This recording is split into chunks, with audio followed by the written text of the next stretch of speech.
नमस्कार। National prime news Bharat में आपका स्वागत है।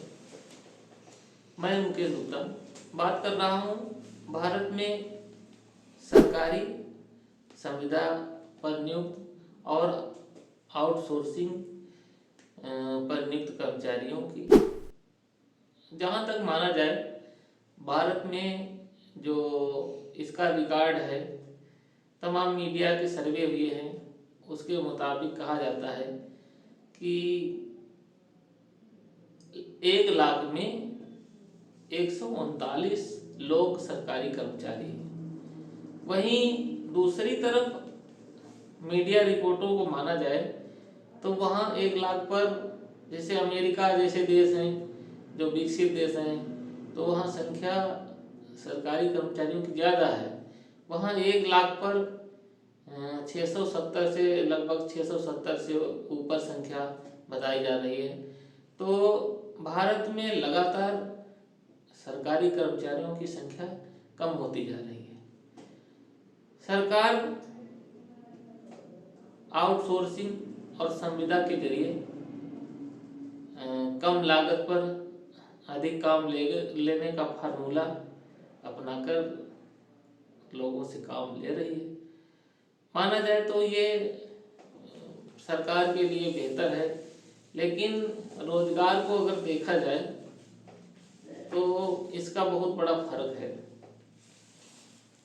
क्योंकि हर व्यक्ति ये चाहता है कि सरकारी नौकरी हमें मिले और उससे हमारा रहन सहन और जीवन अच्छा हो।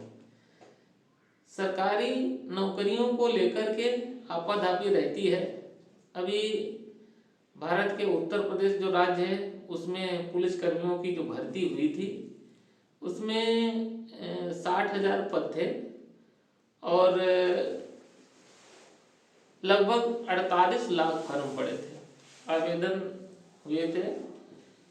तो देखा जाए कि मारामारी चल रही है और सरकारी नौकरी इसलिए लोकप्रिय भी है क्योंकि उसमें स्थायित्व का मामला भी बना रहता है और थोड़ा आराम भी रहती है। इसलिए संविदा और आउटसोर्सिंग के बजाय लोग उस पर ज़्यादा ध्यान दे रहे हैं। आउटसोर्सिंग और संविदा की जो नियुक्तियां हैं वो लोगों को रास क्यों नहीं आ रही, इसका एक और भी कारण है। अब किसी ऑफिस में बैठ कर के एक व्यक्ति मान लीजिए 1 लाख रुपए की सैलरी उठा रहा है और उसी सीट के बराबर और अधिकारी होते हुए भी उसको कम वेतन मिल रहा है, आउटसोर्सिंग पर लगा है या संविदा पर लगा है तो उसको कम वेतन मिल रहा है, तो उसके अंदर आत्मग्लानि बनी रहती है। और भारत में अब धीरे धीरे ठेका पद्धति, लगभग भारत जितनी भी योजनाएं हैं सरकारी नौकरी को लेकर के, तो ठेका पद्धति को बढ़ती चली जा रही है, जिससे सरकारी नौकरियों के प्रति और भी लोकप्रियता लोगों की बढ़ती जा रही है। भारत में 140 करोड़ जनसंख्या में कुल 1 करोड़ 40 लाख लोग नौकरियां कर रहे हैं। सरकारी आंकड़े हों या फिर मीडिया की रिपोर्टें बता रही हैं कि 1% ही लोग नौकरी कर रहे हैं। और जहां तक माना जाए कि अब सरकारी नौकरियों की संख्या घटती जा रही है, उसके बजाय लगातार आउटसोर्सिंग और संविदा पर काम लिया जा रहा है। तो ये स्थिति जैसे जैसे बढ़ रही है, लोगों को रोजगार तो मिल रहे हैं, आसानी से मिलने लगे हैं, लेकिन जहाँ तक माना जाए कि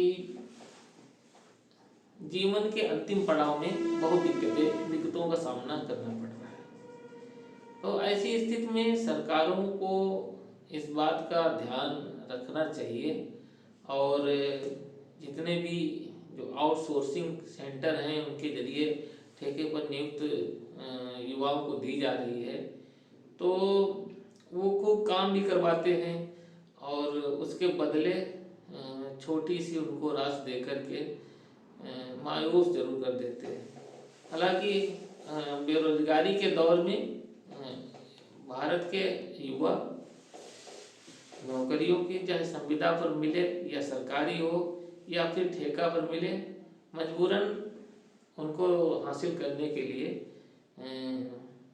आपाधापी में लगे रहते हैं और सरकारी सिस्टम धीरे धीरे मंद पड़ता जा रहा है। सबसे ज़्यादा कर्मचारी रेलवे में है, उसमें भी आउटसोर्सिंग का काम जोर शोर से चलने लगा है। चाहे स्वास्थ्य विभाग हो, चाहे रेलवे विभाग हो, चाहे फिर वो पंचायत का विभाग हो, और जितने भी केंद्र हो, चाहे राज्य कर्मचारी हो, तो अधिकतर सरकारी के बजाय आउटसोर्सिंग में भर्ती होने लगी है और अल्प वेतन पर काम करना बड़ा दुश्वार सा लगता है। तो कर्मचारियों की अगर माने तो उनको जो है थोड़ी सी वो समस्या रहती है, कम पैसा मिलने के कारण उनका भरण पोषण उस हिसाब से नहीं हो पाता जिस प्रकार सरकारी कर्मचारियों का हो रहा है। सुख सुविधाएं, उनके पास जो साधन हैं उनके लिए उनको ज़्यादा परिश्रम करना पड़ रहा है। और रही बात कि लगभग 18 से 35 और 40 से 45 तक जो नौकरियां हैं युवाओं को मिलती हैं आयु तक, तो ऐसे में जो 45 वर्ष का अगर कोई युवक है तो उसको नौकरी अगर 60 साल तक मुहैया कराई जाती है तो 15 वर्ष हुई, और 15 वर्ष में अगर वो आउटसोर्सिंग या संविदा पर काम कर रहा है तो ज़्यादा धन अर्जित नहीं कर पाएगा और उस हिसाब से उसके परिवार पिछड़े ही रहेंगे। जहाँ तक मीडिया रिपोर्टों का मानना है कि